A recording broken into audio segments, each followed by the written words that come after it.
Welcome to the Egg Whisperer Show, a podcast exclusively designed to create more reproductive health awareness and discuss your fertility preservation options. Here is your host, the Harvard-educated fertility specialist, Dr. Amy.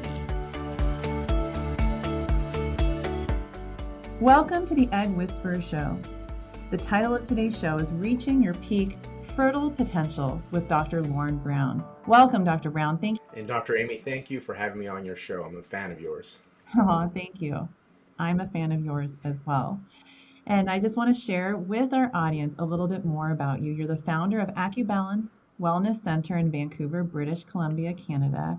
You left your career as a CPA to receive a Doctorate of Traditional Chinese Medicine, TCM, at Vancouver's International College of Traditional Chinese Medicine, and then continue to pursue training in hypnosis, functional medicine, cold laser therapy, and Psych K to allow you to offer an integrative approach to assist the body's innate ability to heal pain, digestive disorders, anxiety, hormone imbalances, and reproductive health issues. And you've done a lot of groundbreaking work around laser acupuncture, and that's truly like what I'm just so amazed about your work around that and why I wanted you to come on today, as well as integrative medicine. And I'm excited to have you here to talk about your practice and experiences. Thank you. I'm excited to talk about the laser. I'm quite passionate about it, and so I'm glad that you and I are going to have this conversation today. Just a little bit before we get into that, though, tell us about yourself and that transition from CPA to Doctor of Traditional Chinese Medicine. How did that happen? I know it sounds very different, and I always joke, it's not a big deal. I used to balance your debits and credits. Now I balance your yin and yang. It wasn't a big leap. It's all about balance.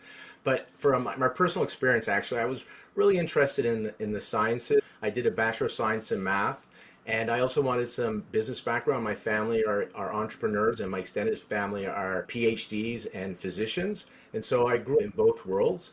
And I developed some health issues in my early university days and called it IBS, called it chronic fatigue syndrome, called it candida. And I did do the Western route at the beginning, but I really wasn't getting better because of a chronic issue. And it was Chinese medicine and mind body work that resolved it. And that happened while I was doing my CPA. I'm becoming a chartered accountant. And so just out of interest for about 10 years, I just studied nutrition and what we call alternative medicine out of interest. And then one day, at that time I was in private practice, not in private practice, I was in industry. I was the controller for some of the ocean spray growers, that cranberry drink here in British Columbia. And I just decided to go for it. And I went back to school to see, is this a hobby or is this something I really wanted to do? And so that's how the transition came. It was my experience with the medicine for my health that made me very intrigued. And now here I am many years later, over 20 some odd years later, and that's what I do full time. Awesome. And then how do you get interested in treating fertility issues? I'll make this story very short as well. When I opened up my practice, I thought I would be working mostly with a lot of digestive health issues because that's what got me into the medicine. And the people that go to health professionals, whether you're practicing Chinese medicine or conventional Western medicine, are women. Not as many men go. And so in Chinese medicine, we look at the whole. We can't just focus on your digestive issues. And so when we do our health history, we always go through the menstrual cycle. And as I was treating their issues for digestive issues, IBS, they were noting their PMS was going away, their menstrual pain, or if they're menopause or menopausal symptoms.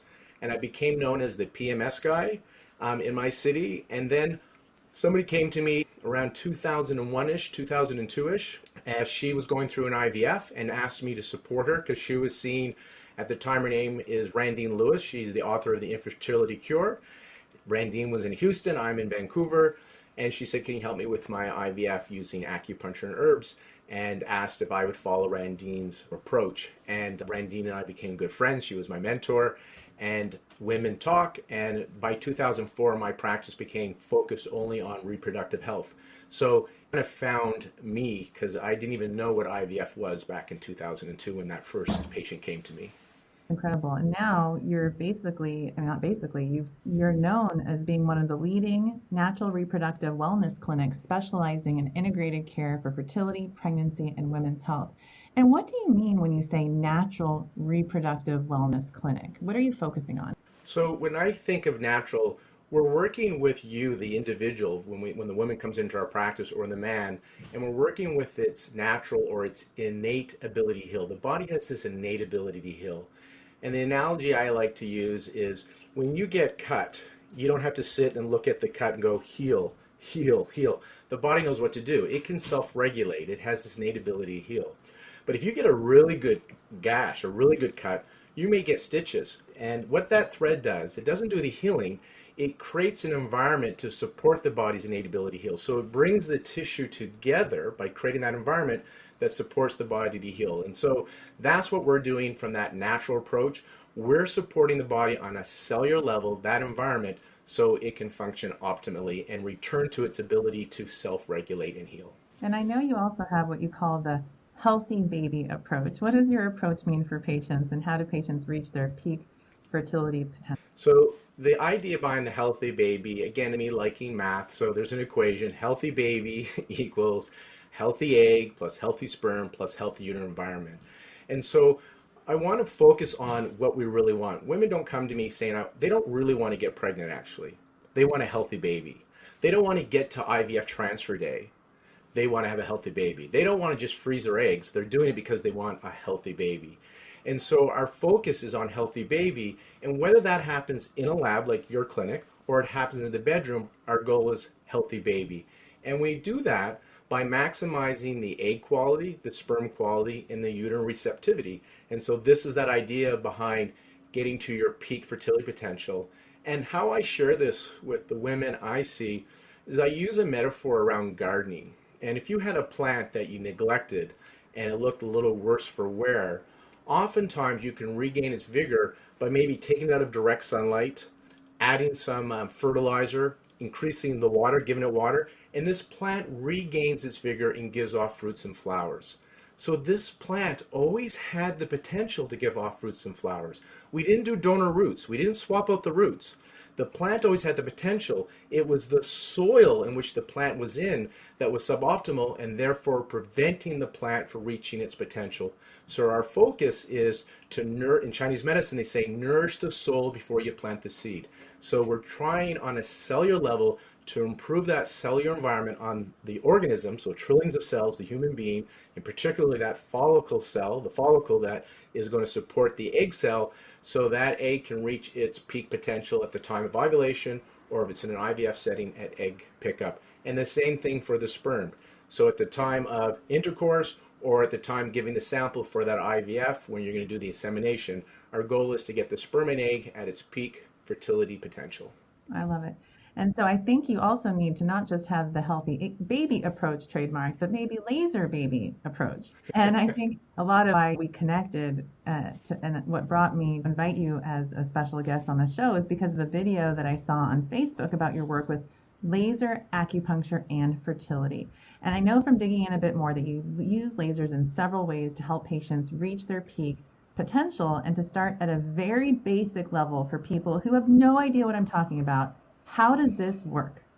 So even the story behind the laser, how I came into using laser for fertility, in Japan in the 90s, a medical doctor, Dr. Oshiro, was using laser for pain. And he was treating a woman in menopause, age 55, with back pain. And he resolved her back pain, but her menstrual cycle came back, which she actually wasn't quite pleased about. That wasn't her focus of that treatment. And after a week, the bleeding stopped, and then it returned 4 weeks later, and it did this for a series of cycles for months. And he just dismissed it until it happened again, another woman in menopause.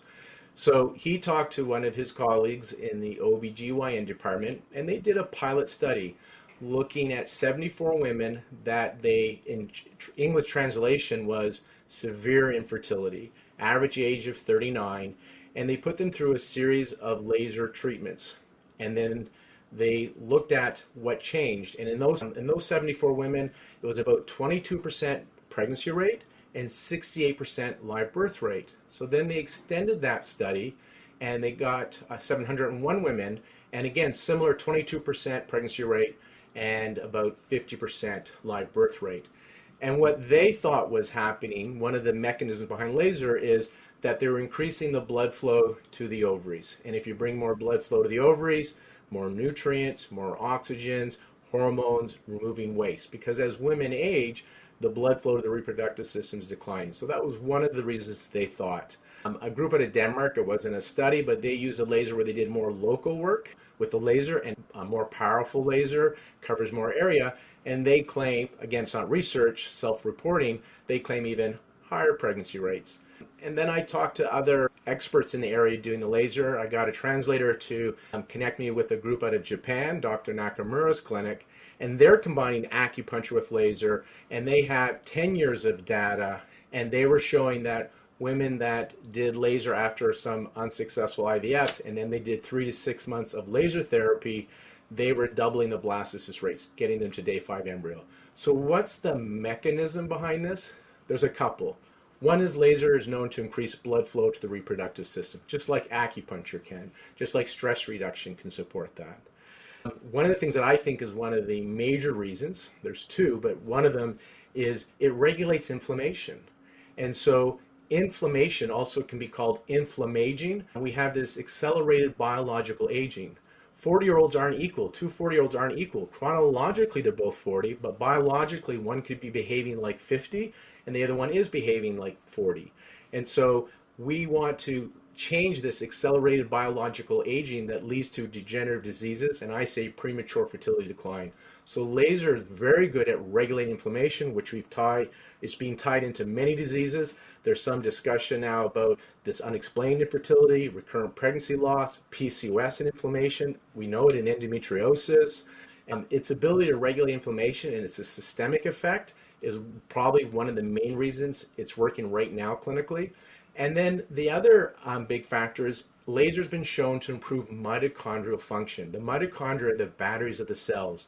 And with age-related fertility, a lot of the issues is that the egg, the division of the egg doesn't have the energy to do this. And then when the chromosomes from the man and the woman come together, the energy's not there. So we have chromosomal issues, abnormal embryos. And then it doesn't have the power to divide in the fallopian tube or in your lab, and doesn't have the energy to implant. So if we can improve that mitochondrial function, the battery of the cell, then there's more energy for the cell division. And this, going back to our analogy of nourish the soul before you plant the seed, we're very aware that plants take sunlight, photosynthesis, and convert that into energy. Well, human beings take this red and infrared light on a cellular level, and we can turn that into energy.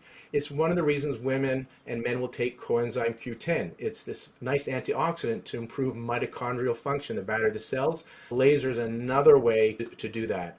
And that's what I think is really exciting in the fertility world, is we know there's some mitochondrial issues in a lot of our fertility cases. So if we can find something to improve mitochondrial function, the hope is we'll have better reproductive outcomes and that healthy baby. Laser, because whatever you're talking about, I'm like, sign me up. So I went and I bought one. And I just don't know if it's the right one. Yeah. And I want to show it to you.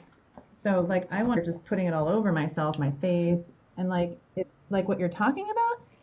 So not exactly. So those are LEDs, and that is low-level light therapy. So so people might have heard in the old days as cold laser. So what is it? The laser I'm talking about is non-ionizing, non-thermal light therapy. And that can be through LEDs, what you have, or lasers. And we're using the spectrum of infrared and red. So there's a wavelength that we're using. And so it's non-ionizing, that's good, non-cancer causing. And it's the power is non-heating, so it's not the lasers that women would go for hair removal, or it's not the laser that you use in surgery. It's not going to cut you. First of all, then it went from cold laser, cold as in because it doesn't heat up the tissue. It's warm, but it's cold as it's not a hot laser like you use in surgery. Then the terminology became LLLT, low-level light therapy. Again, emphasizing low power, not going to cut or burn you. And now the scientific terminology is photobiomodulation, because it's photons, which you can get from either LEDs or lasers, photons, biology on the biology, and we're making changes. And so right now, the real therapeutic systems out there, I have them in my clinic. They range from $7,000 to my most expensive systems, $40,000. The average ones we have are $26,000. We have different systems I've been playing with. Remember my background in math, it comes down to joules, how much energy I'm putting to the surface, or how much exposure the blood is getting to these photons. And so we've got different systems, and I play with the math to make kind of do the same thing. So these home systems are beneficial. I have a home system. My mother-in-law uses it all the time for her aches and pains and stuff. My kids use the low-level laser therapy, these LEDs. So if you're the public and you buy one of these systems for $500 to $2,000, yeah, put it on your body every day. That's the systemic effect you're getting, the inflammation, and it can benefit the whole body. So if you're putting it on your elbow and you also have a sore elbow on both sides, even doing one side, I was working with a woman with rheumatoid arthritis. All her joints were painful, but with the system, we could only focus on her worst one, her right knee, and all her joints benefited, even though we were focusing just on the right knee. Will it bring the blood flow to the ovaries? Maybe, maybe not, because it's just not got the power to go. Wavelength lets you go depth, and power is how many joules you're going to get, power and time. And so I think with these home systems, you're really going to help with regulating inflammation, which is huge. It's actually very beneficial. Will you get enough light to the ovaries, the photon? No.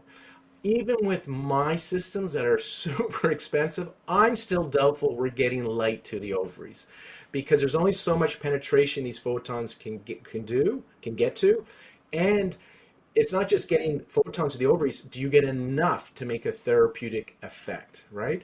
So I think with the strong laser systems I have, we're helping blood flow locally and we're helping systemic inflammation. I feel pretty good about that. And I'm hoping we get to the mitochondria, but I'm not sure if we can. There's so many things that are going to absorb the light on the way there. The intestines get in the way, there's tissue. On a textbook, here's where your ovaries are. But when you open up the anatomy, they're moved all over the place, right? Things pull on them and they're not always where you think they are.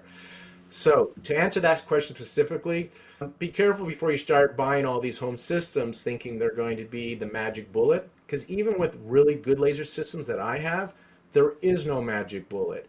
You still need the diet. You still need adequate rest and moderate exercise and good sleep, stress reduction stuff. There's supplements, there's acupuncture herbs. And you still do all that with the laser, and you still may have to do IVF or donor eggs.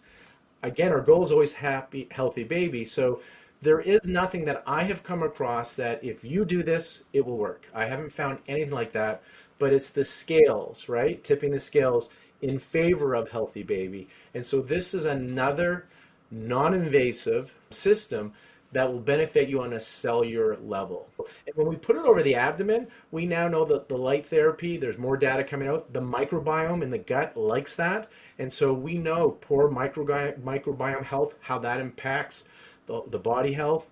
We've used our laser therapy for interstitial cystitis. And so we're using that for pain and inflammation, right? And so we like it for our PCOS patients. We like it for our patients with endometriosis. We've used it with men as well. I've gone in and experimented a little bit with one of the IVF clinics where I lasered sperm in the petri dish, and we looked at it and see how the motility picked up after lasering it. So we're in the infancy still of understanding it. But right now, it's another tool like CoQ10, like diet, like acupuncture, like the Maya massage.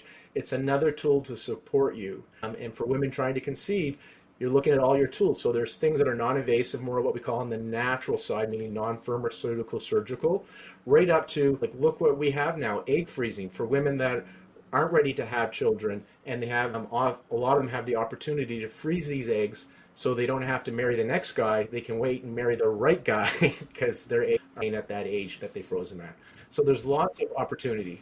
And what does the laser look like, and how do treatments work with your clinic? And I know you combine the laser with acupuncture as well. Can you talk me through a fertility patient reaches out to you and wants to see you? What can they expect in terms of frequency of visits, actually what the visit entails, and how they'll feel afterwards? Great question.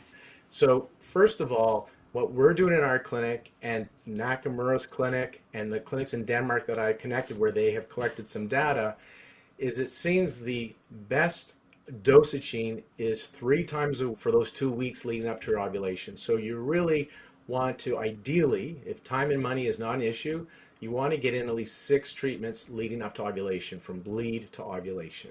That seems to be ideal.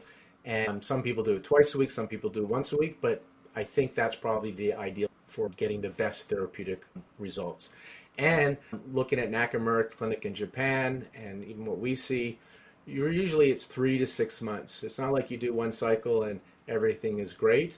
But usually if you've been doing this for 6 full months and nothing still happened, then there's a chance that you're one of those people that we may not be able to help. And there are people that we've worked with over 6 months and then it helped, right? So there is no average person, but I'm giving you the average idea. What does it look like for a patient from coming to Acubalance here in Vancouver, and what a lot of people that are practicing integrative fertility care? We do a health history. In our clinic, we call it the fertility audit because I'm a CPA, so I like to dig. So we do the Western testing like you do, plus we'll go a little bit more into the functional medicine testing. So we're looking for those subtle things that may be throwing the body out of balance, because we don't have in my clinic powerful tools like you have, ovulation drugs or IVF, to override the body. So we're looking for the body to have its ability to self-regulate, that innate ability to heal. So we're looking for subtle things that can be throwing the body off balance. We are integrative here, so we work closely with the IVF clinic here in Vancouver, Olive Fertility. So we send patients for the hysteroscopies, for the hysterosalpingograms, for the RPL workup. So it's great. They get all that, and in Canada, that stuff's covered, right, under our medical system. And then things that the system won't cover, where we do more our fertility audit, then they can order those tests as well. And then we go through their history, and the man needs to be involved. I don't know how you see it in your practice, but men don't seem to be involved enough. It does take two to make a baby. Usually we see the female, and we remind them to get your partner in there if you're with a male partner, to get them in. And then there's dietary. We work on the diet. I will let you know that I wrote over 10 years ago the Acubalance Fertility Diet. Me and Dr. Kaylee McIsaac, our naturopathic physician, just rewrote it with better recipes. So that's available for free on the Acubalance website. And so diet's a big part of it. We'll use supplements, so nutraceuticals. We'll use mind massage, maybe naturopathic medicine, IV therapy, nutritional IV therapy, and then acupuncture, laser, and sometimes Chinese herbs. So they would be coming in anywhere from once a week to 3 times a week. I would say in our clinic, the average is twice a week for at least 1 to 2 cycles. And then usually we're able to reduce it down to once a week. But they're working on their diet. They're working on the mind-body stuff. They're exercising. They're finding time for rest. So we're working on all the things that you can control, the patient. And then we're adding things to it. And we're working with the IVF clinic. It was our clinic here in Vancouver that got actually acupuncture on site at all the IVF clinics here in Vancouver. We were the ones that started it and got thrown out at the beginning. Nobody wanted it in 2002. And now every clinic has their acupuncturists on site, and we're with Olive. So it's integrative. We talk about the healthy baby approach. Somebody comes in and they haven't seen somebody like you, Dr. Amy. We let them know that this is what we can do. And then we let them know, are you aware of IVF, ICSI, genetic screening, egg freezing, donor egg? And they usually say, I don't want to do donor egg. No, nobody wants to do it, but some people will need to do it to have a family. But we let them know everything that's available to them. We let them know how we can help maximize their egg quality, sperm quality, uterine receptivity. And then we'll refer them to the fertility clinic to get all the Western workup. So it's truly integrative. And the same thing, when patients go to the fertility clinic and they want some integrative care, or they've had unsuccessful genetically screened embryos, not implant, often they refer them to us to work with us before they do their next transfer. Yeah. And why do you feel acupuncture has impacted outcomes for patients, and what's the science behind that? Again, it's another way to nourish the soil, right? And so one of the main things is acupuncture increases blood flow to the reproductive system. As women age, blood flow is decreased. So if we can bring more blood to the follicles, then we bring more nutrients, we bring more hormones, we bring more oxygen. If you're doing an IVF, hopefully more IVF drugs to the follicles, and we carry away waste. Acupuncture has been shown to help reduce the effects of stress, to get you into that parasympathetic nervous system. The parasympathetic is that rest and digest, breed and feed system. Emphasis on breed. And so if you're in this fight or flight, in this stress response all the time, blood is diverted from your reproductive system, is diverted from digestion so you can survive. So energy is mobilized for survival, so it's not available for healing and reproduction. And so engage the parasympathetic, the rest and digest nervous system.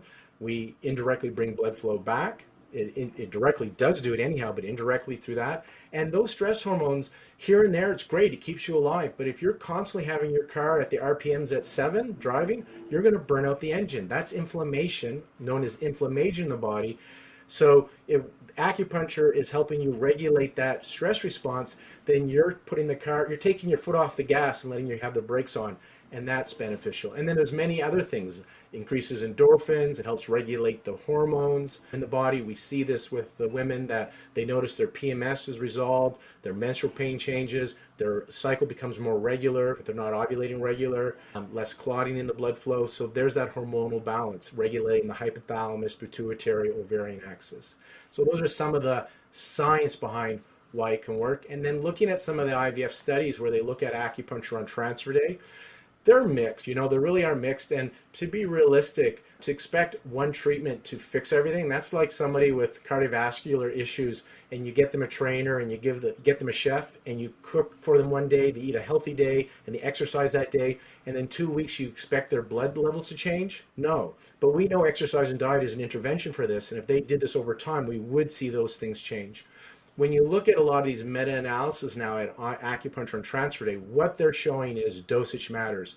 So even one of the studies that was recent out of Australia where it didn't show a change on transfer day, when they opened up the data and they looked at women that did treatments leading up to transfer, a minimum of 3, they did have a higher pregnancy rate. In our practice, we didn't do a study, but the fertility clinic they wanted to see what we're doing for uterine receptivity. So they just looked at 2 years of our data for only at frozen embryo transfers that were genetically screened. And they just wanted to see, was there a difference? So the reason they wanted to look at the genetically screened embryo transfers is they didn't want to have any aneuploidy embryos. Embryos would not implant or miscarry anyhow. Let's take those out. And it's not research. Remember, they didn't compare groups. They just looked at, give us 2 years of your data. Like, what are you doing? Is this helping or hurting our patients?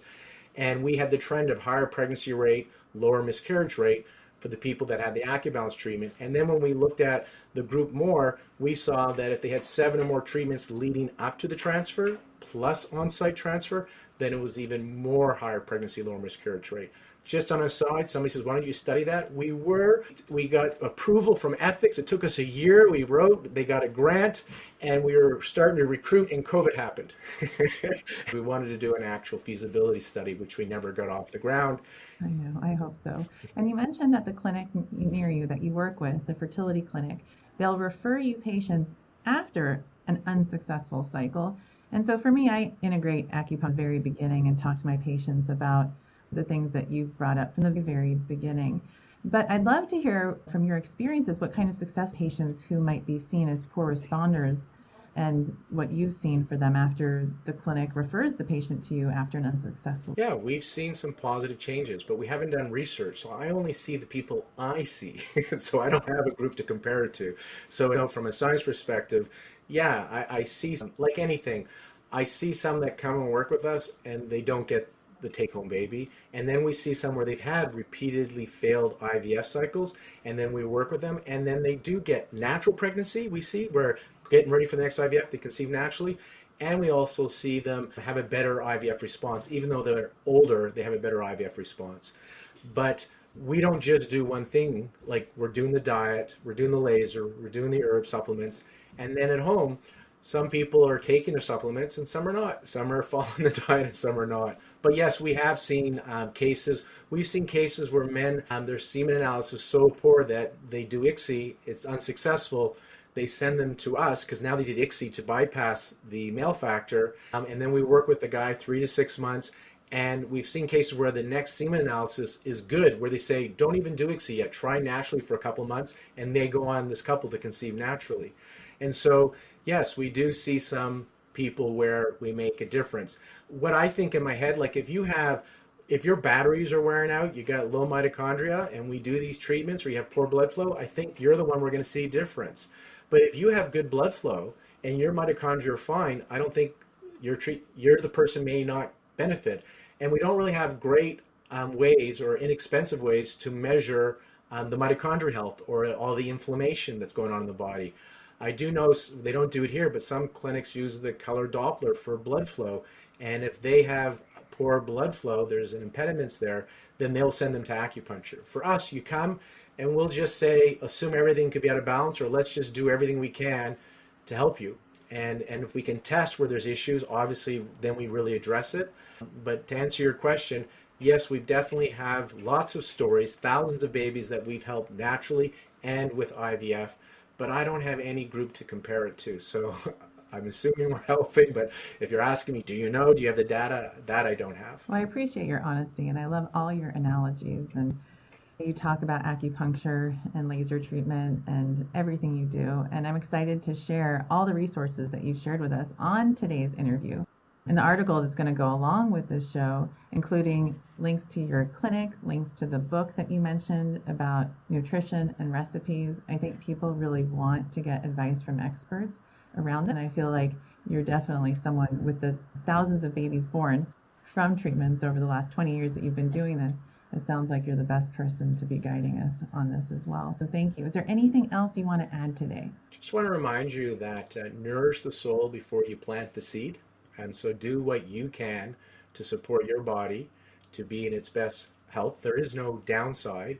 If you do all this and you don't get the baby, you don't say, oh, you don't regret it, right? If you all of a sudden are sleeping better, you have more energy, your digestion's good, you're happy about that, right? So nourish the soul before you plant the seed. And then just the perspective, because I've been doing this since 2000, seeing how IVF success rates have increased over those last 20 some years, seeing how technology has gone from day 3 fresh cycles to day 5 frozen and day 6, 7 frozen, and the genetic screening. It's a great opportunity to be alive because there's so many things now available to you to give you a chance to conceive. And so do your homework and be kind to yourself, and I wish you the best of luck. I love everything that you've said. Thanks, Lorne. And where can people find you if they want to learn more? I'm in Vancouver, and so our clinic is Acubalance with 1C, so acubalance.ca. On that website is the fertility diet for free with recipes that you can download, and that's the best way to check out our blogs. We're constantly putting out information. There's videos about the laser fertility, so acubalance.ca. There's many Acubalances in the world now. When we established it in 2000, people like the name, so they're everywhere. They're not affiliated with us, although they have our name.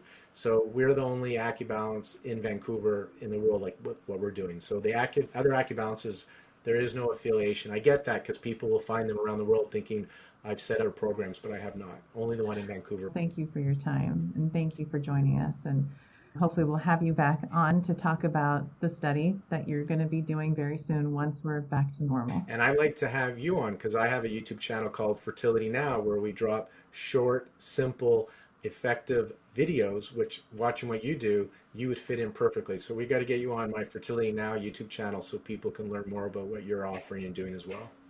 Thank you, Lorne. I appreciate it. I'm looking forward to it too. Have a great day. Thank you. You too. Thank you so much for listening and making the Egg Whisperer Show a part of your weekly routine. To find show notes and a full transcript for this episode, visit dramy.org and look under the blog tab. While you're there, you can find a link for the Egg Whisperer newsletter, which keeps you in the know about fertility news. You can also find Dr. Amy and the Egg Whisperer Show on YouTube, Instagram, or Facebook. If you'd like to learn even more, Dr. Amy offers classes at the Egg Whisperer School, eggwhispererschool.com, or you can request a consultation on dramy.org. Thank you so much for tuning in and for sharing the Egg Whisperer Show with others. Keep sparkling and have a great day.